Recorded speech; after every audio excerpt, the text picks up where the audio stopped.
Ceci est un livre audio autogénéré par Google. Les éditions Max Milo présentent Pilleurs de vie de Philippe Pascaud. Après les avantages illicites, délit d'élu, du goudron et des plumes, et les privilèges légaux mais immoraux, pilleurs d'État, allez presque tous vous faire, dont bénéficient nos élus, Philippe Pascaud s'attaque aux lobbies et aux entreprises qui achètent, manipulent ou abusent des politiques. Les sociétés de soda pillent l'eau de plusieurs pays. L'huile de vidange se retrouve dans 200 produits alimentaires français. 100 000 médicaments frelatés ont été vendus en France. Ce sont 3 exemples parmi une centaine d'autres répertoriés dans le livre. Un constat imparable. 99,9% des scandales politiques, alimentaires, environnementaux, pharmaceutiques sont révélés par des individus courageux et non par les institutions elles-mêmes. En citant ces sources et en restant factuel, l'auteur campe une vision globale du pillage qui s'organise autour de nos vies. Maire adjoint, puis conseiller municipal, ancien conseiller régional, président de la formation professionnelle et apprentissage à la région Île-de-France, chevalier des arts et des lettres, Philippe Pascaud a 25 ans de vie politique derrière lui et a fréquenté la plupart des élus politiques de premier plan. Il milite pour une transparence totale de l'exercice politique et est engagé dans de nombreux combats de société. Il est l'initiateur de la demande de casier vierge, B2, pour pouvoir être élu comme on l'exige pour 396 métiers qu'il a lui-même référencés dans ses livres. Cette promesse faite à la page 27 du programme présidentiel n'a pas été respectée. On peut toujours être élu tout en étant condamné gravement. Les noms et les faits de ce mensonge d'État sont dans Pilleurs de vie. Des notes sont disponibles sur les éditions e-book et brochets du livre. J'avais dit que j'arrêtais. J'avais dit que j'arrêtais, que mon 4e livre sur les politiques allait, presque tous, vous faire, serait le dernier. Je l'avais même écrit pour être sûr de ne pas me dédire, et aujourd'hui, je me retrouve à en écrire un 5e. Je suis devant mon écran, et j'ai envie de vous dire, vous écrire ce que j'ai à nouveau découvert. J'ai découvert que rien n'a changé, mais pire, nous entrons dans un monde où l'on nous fait prendre des vessies pour des lanternes, où le mensonge d'État devient un argument de gestion politique. Pourtant, j'étais de bonne foi, certain d'avoir fait le tour de la question, mais est arrivé le pépère Macron. Je sais, il ne va pas aimer, mais cela m'amuse. J'ai cru, l'ombre d'un court instant, que l'ère des magouilles et des tripatouillages allait régresser. J'ai espéré, quelques secondes, qu'un vent de salubrité allait balayer les impuretés qui jonchent depuis trop longtemps le rivage du sable de la vie politique française. J'ai lu, y compris dans le Figaro qu'en 2017, 82% de la richesse mondiale créée s'est retrouvée dans les poches de 1% de la population et que 3,7 milliards de personnes n'ont rien reçu en 2017. Entre 2007 et 2016, la part des bénéfices du CAC 40 qui a été distribuée aux actionnaires est passée de 40 à 50%, qu'un fonds d'investissement américain, qui gère plus de 500 milliards d'euros des actifs, a lui-même déclaré par écrit, en 2017, 80% des bénéfices des sociétés européennes ont été distribués sous forme de dividendes, un record historique. Et puis j'ai vu la loi de moralisation bidon, qui ne change rien, mais habille autrement les hommes et femmes politiques. J'ai assisté à la destruction du Code du travail, qui facilite les licenciements et les abus de quelques patrons. J'ai hurlé à la remise en cause ouverte des acquis sociaux, aux atteintes intolérables de la retraite de nos anciens. J'ai vu la liberté d'expression se restreindre insidieusement, les facilités octroyées aux plus riches, les lois permissives à sens unique fleurir à marche forcée. J'ai pleuré de voir la privatisation des services publics se mettre en place, le largage vers le privé des bijoux de famille comme la Française des Jeux, le loto, qui est un des seuls impôts que les gens sont contents de payer et qui rapporte vraiment toutes les semaines. Et j'ai eu du mal à me taire, de plus en plus de mal. J'ai donc décidé d'en remettre une louche, une petite louche, juste pour que ceux qui sont la masse, le peuple, les gens, se rendent un peu plus compte qu'aujourd'hui. Mais c'était déjà commencé hier, que nous nous dirigeons à grands pas, voire à marche forcée, vers une dictature insidieuse et silencieuse que nous aurons en plus nous-mêmes mise en place. Ce qu'on nous vend comme espace de liberté, de progrès et d'indépendance individuelle ne sont de plus en plus souvent que des prisons dont nous avons nous-mêmes acheté le cadenas alors que les vendeurs en gardent la clé. Encore une fois, n'en déplaise à mes détracteurs, je ne suis dans aucun camp destructeur de tout et ou complotiste à tout va. Je ne suis pas anti-un tel ou pro-machin, je me contente de regarder, trouver et étayer des faits, preuves à l'appui. Je veux bien reconnaître un brin d'impertinence de ma part parfois, un soupçon de défense exacerbé à outrance du petit face au gros. J'essaie de rester impartial, difficile parfois, mais je ne peux m'empêcher de prendre parti quand l'injustice et la malhonnêteté sont trop flagrantes dans ce que je découvre. Malheureusement, en me penchant un peu plus sur nos chers élus, je me suis aperçu qu'ils se tenaient souvent la main avec des industriels, des trusts, des faiseurs d'affaires. Que petit à petit, des secteurs entiers de notre vie passaient sous la coupe de ces gens qui agissent en véritables pilleurs de vie, la nôtre. Je ne peux pas faire grand-chose, et je peux faire beaucoup à la fois. Dire, écrire, relater, prouver.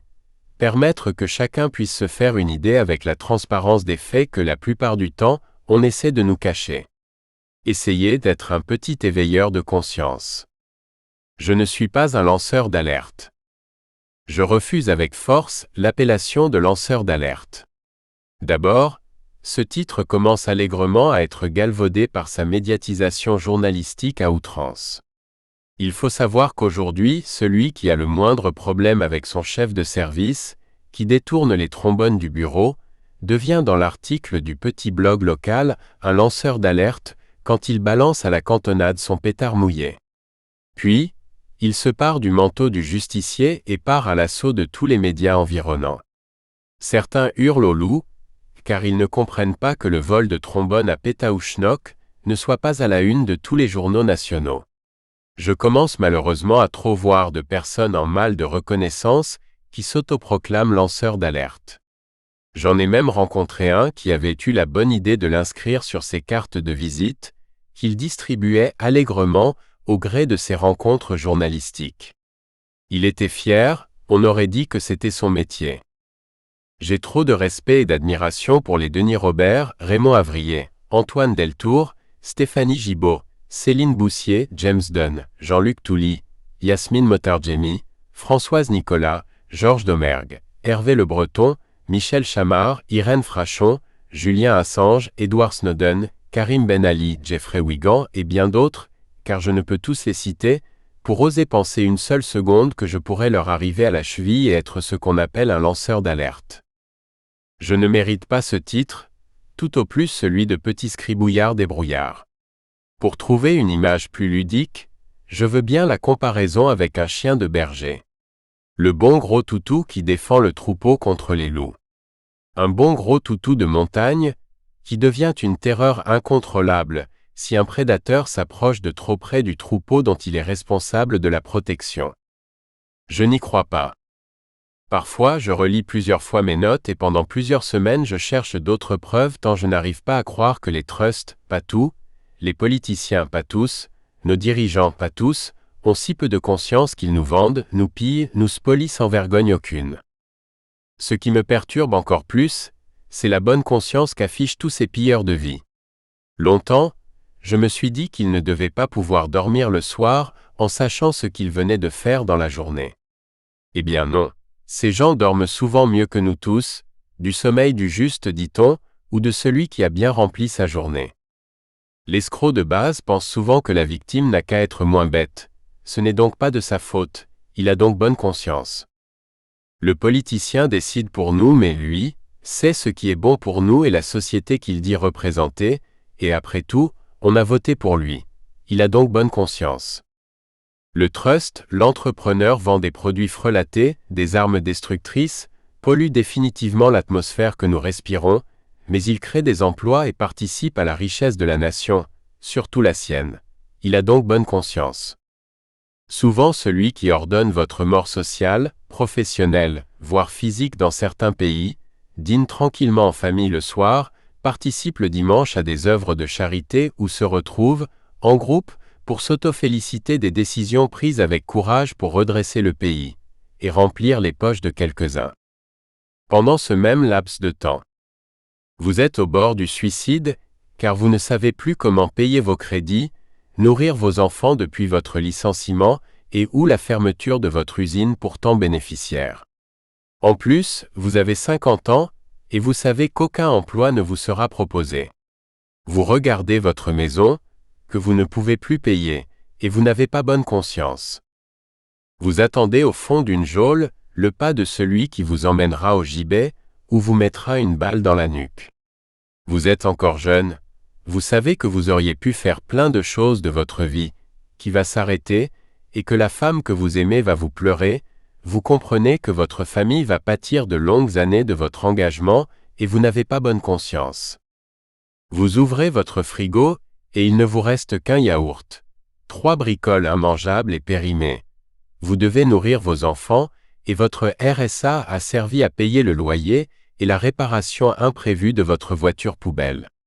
Ce jour-là, en regardant les yeux de vos enfants qui ne peuvent pas, qui ne doivent surtout pas comprendre votre détresse, vous n'avez pas bonne conscience. La conscience du bien est élastique. Tous ces humains vivent en vase clos entre eux, entourés souvent et de plus en plus à mesure de la montée et ou de la réussite, d'une cour de courtisans ou d'assistants qui ne sont là que pour les conforter dans leur magnificence. Politiques, hommes d'affaires, mangent, dorment, habitent les mêmes quartiers, se fréquentent et se marient ensemble. Ils ont reproduit les castes d'antan et vivent enfermés dans leur château doré. Ils s'auto-congratulent réciproquement. Ils ont en général une très haute estime d'eux-mêmes, en même temps que beaucoup de commisération pour ceux d'en bas. Ils ne doutent presque jamais et sont tous persuadés de travailler pour le bien du monde entier. Leur conscience, celle qui vous permet de savoir si ce que vous faites est bien ou mal, obéit à la loi du nombre, et son élasticité de la notion du bien s'agrandit, s'élargit, se délite quand ce qui vous entoure obéit aux mêmes règles de vie et ou de décision que vous. La conscience du mal se réduit, se justifie, s'oublie inconsciemment quand tout ce qui vous entoure obéit aux mêmes règles de vie ou décisions que les vôtres. Je ne compte plus les nombreux humains que j'ai vus en peu de temps se transformer en individus exécrables à mesure de leur ascension dans le monde syndical, politique, du showbiz ou du monde des affaires. La lumière pourtant artificielle que produisent ces premiers de cordée attire une multitude d'insectes qui n'ont qu'une seule idée, s'approcher au plus près.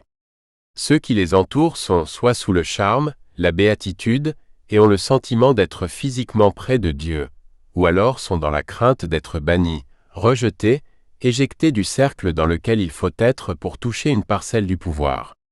Ils participent au sentiment de toute puissance par la non-remise en cause de tout ce que dit et fait leur mentor ou employeur. Petit à petit, ou rapidement pour certains, on goûte aux dorures, à la puissance que vous donne le regard des autres. Tout le monde perd pied, oublie son passé, a peur de perdre son présent et son pouvoir illusoire. La morale s'éloigne doucement, l'élastique de la conscience s'étire, s'étire, s'étire. Moi-même, j'ai baissé les yeux. Je comprends d'autant mieux ce système d'absolution réciproque ou de soumission que moi-même, 1 ou 2 fois, ou 3, j'ai laissé faire, préférant regarder ailleurs le forfait qui se déroulait devant mes yeux. J'en ai encore honte, mais je l'ai fait. Je me suis écrasé en mairie d'Evry alors que Manuel Valls, salut Manu si tu me lis, nous demandait d'acquiescer sa seule décision en votant la mise à mort politique et injustifiée de son premier adjoint. Quelquefois aussi, je me suis retrouvé à avoir un besoin pressant et urgent d'uriner, juste avant un vote dont l'objet me mettait mal à l'aise. Ce n'est pas moi, je n'étais pas là, je ne suis pas coupable, je ne l'ai pas voté, sont quelques-unes des excuses déculpabilisantes que l'on emploie pour marquer sa désapprobation au sein d'un groupe, de votre famille, comme on dit, à l'égard de laquelle vous avez obligation d'être solidaire. C'est une règle, la meute fait ce que dit le loup de tête. D'ailleurs, cela m'amuse beaucoup aujourd'hui quand je constate que de plus en plus de députés de la majorité présidentielle squattent eux aussi les toilettes de l'Assemblée nationale lors de votes sur des sujets pour le moins tendancieux. Quand je vois le nombre d'absents pour des votes importants, et catastrophiques souvent pour le devenir des populations, Je pense qu'il va bientôt falloir ajouter quelques toilettes supplémentaires au sein du Parlement, au moins pour les 3-4 ans à venir. C'est dur d'être courageux tout le temps, d'affronter le conflit, le regard réprobateur du reste des moutons serviles. C'est dur de relever la tête, alors que tous ceux qui vous entourent la baissent. C'est dur d'être l'empêcheur de tourner en rond, celui qui veut gripper la machine ronronnante du système, celui qui l'ouvre alors que tout le monde acquiesce. C'est dur aussi de retourner la table et de partir en furie quand on désapprouve ce qui se passe. À chaque fois, vous savez que les emmerdes arrivent. À la seconde où vous criez à l'injustice, vous êtes déjà sûr que même au sein de votre clan, de votre famille, de vos amis, les réflexions vont arriver. Celles qui reviennent le plus sont amusées comme « Tu pouvais pas t'en empêcher ?» ou interrogatives telles que « Mais qu'est-ce que tu avais encore besoin de l'ouvrir ?» ou avec une pointe de lassitude parfois « Tu crois pas qu'on a déjà eu assez de problèmes ?» À chaque fois on se pose la question du « Pourquoi je fais ça ?» du « Pourquoi je l'ai ouvert ?» Je n'ai jamais pu répondre à cette question. Je ne sais pas pourquoi, j'ai toujours l'envie de défendre la veuve et l'orphelin, le petit contre le gros. Mon égoïsme personnel sans doute. À chaque fois, je repense à ce que m'a dit l'abbé Pierre, que j'ai eu l'honneur de fréquenter un tout petit peu. Le meilleur des égoïsmes est celui que l'on place dans les yeux des autres.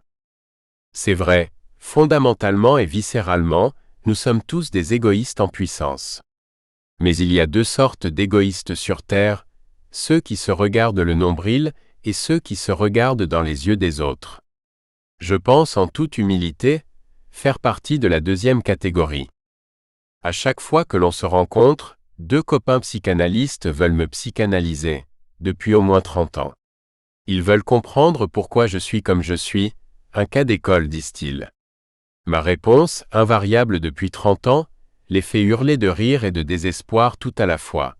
Dès lors qu'ils me paieraient chaque séance, et en liquide s'il vous plaît, j'accepterais d'aller me coucher sur leur canapé à soupir pour qu'ils comprennent le pourquoi de mon comment.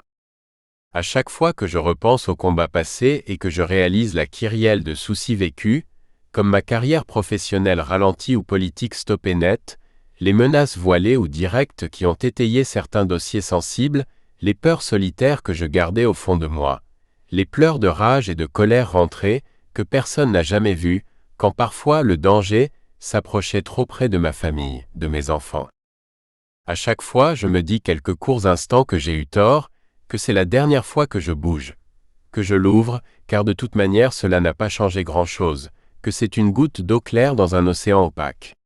Une petite voix me souffle que je perds mon temps, et ma vie à essayer de faire bouger des lignes que le système ou les gens eux-mêmes remettent aussitôt à la même place. À chaque fois que je me remémore les combats perdus ou gagnés, je constate souvent l'ingratitude de ceux pour qui on se bat. Je revois ceux qui arrivent en vous félicitant, mais toujours une fois la bataille terminée. Ils précisent toujours et à voix haute, avec fierté et trémolo dans la voix qu'ils vous soutenaient depuis le début, alors qu'ils étaient bien calfeutrés derrière leur porte cadenassée à triple tour, au cas où vous auriez eu besoin d'entrer. Ce sont d'ailleurs les mêmes qui vous enfoncent, en précisant aussi fort qu'ils vous avaient prévenu si par malheur, vous perdiez une bataille. Il y a aussi, et c'est pour moi les plus marrants, tout en étant les plus désespérants, ceux qui s'attribuent tout le mérite du travail accompli, alors que vous savez qu'ils n'ont rien foutu du tout. Je suis tellement soufflé que j'en suis à la limite de l'admiration, de voir avec quel aplomb ces gens se mentent à eux-mêmes, jusqu'à être persuadés qu'ils disent la vérité. Je l'ai rencontré souvent chez les politiques, les industriels mafieux qui s'auto-persuadent qu'ils ne mentent pas, qu'ils ne trichent pas, qu'ils ne pillent pas. À chaque fois, je repense au placard dans lequel je me suis retrouvé à la parution de mon premier livre, Délit d'élu, coécrit avec Graziella Rioux-Archaoui, Max Milo, 2014, OAMI, chef de service qui, d'un seul coup, faisait un détour de couloir pour ne pas passer devant mon petit bureau. Je repense aussi au moment de mon passage endroit placard, à coin sarcophage, où je suis encore, juste après la parution de Pilleurs d'État Max Milo 2015. C'était un lundi matin de retour de mes congés, le chef des coursiers, m'annonce un peu embêté que je dois déménager dans la journée. Comme on se connaissait, j'ai réussi à négocier un jour de rab, le temps de faire mes cartons et de dire au revoir. Adieu, en catastrophe à quelques collègues avec qui je bossais depuis 20 ans au moins. Je revois ce bureau sarcophage sans fenêtre, une grille Fleury-Mérogis, puis un SAS pour venir me voir. Pas de téléphone portable, encore aujourd'hui, qui puisse fonctionner dans le sarcophage, un ordinateur capricieux qui fonctionne comme une Ronéo type 1960 et mon téléphone de bureau, qui a sonné pendant 3 mois au bar d'à côté. Je me disais bien que personne ne m'appelait. Je repense à mon secrétariat supprimé par la suite, et jamais remplacé. Et je me dis que j'ai bien fait de ne pas faire tout sauter. Les 15 premiers jours, j'ai hésité. À chaque fois pourtant, je recommence comme aujourd'hui. Sans parti pris, un peu quand même, beaucoup cette fois-ci, ni mauvais esprit, un gros zeste d'impertinence, je ne vais pas me refaire, j'ai envie de lutter en regroupant des faits épars, en réunissant des preuves et en accumulant des exemples qui, mis bout à bout comme je sais le faire, vont vous donner une vision globale du pillage qui s'organise autour de nos vies, de notre santé, de notre environnement, de tout ce qui fait notre vie. J'aurais honte, alors que j'en ai pris conscience, de laisser seuls, sur le terrain de l'injustice, ceux et celles qui se battent au quotidien. Je ne peux tout mettre dans ce livre, et je m'en excuse d'avance auprès de ceux qui, à chaque fois, me tombent dessus en trouvant inconcevable de ne pas avoir référencé tel élu truand notoire. Cette fois-ci, j'ajoute des trusts, des industriels et des États qui, le plus souvent en connivence avec les élus, organisent le pillage parfois d'une nation entière. Je n'ai pas tout mis. Une fois de plus, je suis seul à rédiger. Il me faudrait 100 ans pour tout référencer, trouver, prouver. J'ai choisi de façon totalement arbitraire des exemples en fonction de mes états d'âme, de ce qui me tient à cœur et surtout des preuves que je trouvais pour étayer mes propos. Donc, pardon d'avance à ceux qui trouveront une fois de plus que je n'en fais pas assez. Si on ne le fait pas, ce n'est pas eux qui vont le faire. C'est aussi un constat imparable que personne ne peut remettre en cause. 99,9% des scandales politiques, 99,9% des scandales alimentaires, 99,9% des scandales environnementaux, 99,9% des scandales pharmaceutiques sont révélés par des individus courageux et non par les institutions elles-mêmes. C'est parce que nous pouvons encore faire surgir la transparence que les abus reculent. C'est parce que nous relevons la tête qu'une partie du ciel continue à être bleue. Et c'est parce qu'il existe encore des contre-pouvoirs que la dictature ne s'installe pas. J'aurais du mal à remplir ma vie sans ces motivations. Cette vie, en fin de compte éphémère, où certains passent leur temps à la perdre en essayant de piller celle des autres. Je me rends compte aussi que j'agis d'abord pour moi et ma simple conscience. L'analyse du reste ou du pourquoi, ou du pour qui, a de moins en moins d'importance. Quand je vous disais que je n'étais qu'un égoïste. Avant-propos de dépiper. Le pire dans l'exemple ci-après est que les grands pontes de l'économie et du savoir ont beau me dire que c'est normal. J'ai du mal à comprendre que la prise en compte d'un gamin qui se shoote à 12 ans dans les toilettes du collège ou qui se prostitue à 13 ans pour payer sa dose fasse partie du bien-être et de la croissance d'un pays. Je dois être idiot, mais quand on me dit que ce qui est mal pour l'individu est en fin de compte bien pour le pays, j'ai comme tendance à regarder ces beaux parleurs et à penser fortement que les dés sont vraiment pipés. La croissance de la France repart grâce au trafic de drogue. Vous l'avez sans doute vu à la télé, lu dans les journaux. Depuis mai 2018, la croissance est repartie à la hausse. Youpi! En 2017, le produit intérieur brut, PIB, a progressé de 2,2% en euros constants, soit selon l'INSEE, un rythme nettement supérieur à celui des 3 années précédentes. Plus 0,9% en 2014, plus 1,1% en 2015 et plus 1,2% en 2016. Important, le PIB. Le produit intérieur brut, PIB, sert principalement à suivre l'état de santé de l'économie et à mesurer l'évolution de l'activité économique.